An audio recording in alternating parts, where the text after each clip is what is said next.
ఉప ముఖ్యమంత్రికి జగన్మోహన్ రెడ్డి గారు మొగ్గు చూపించారు.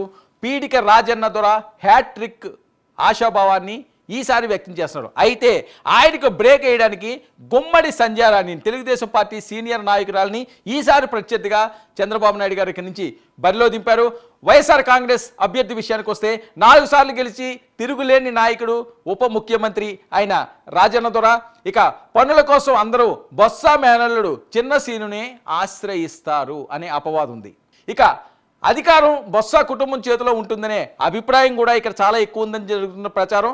గిరిజన కార్పొరేషన్ చైర్పర్సన్ స్వాతి రాణి భర్త గణేష్ సహకారం ఈయనకి చాలా అవసరం ఈ ఎన్నికల్లో.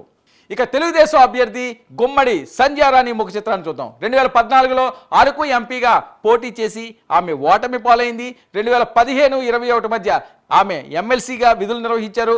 2020లో పోలిట్ బ్యూరో సభ్యత్వాన్ని కూడా సాధించింది.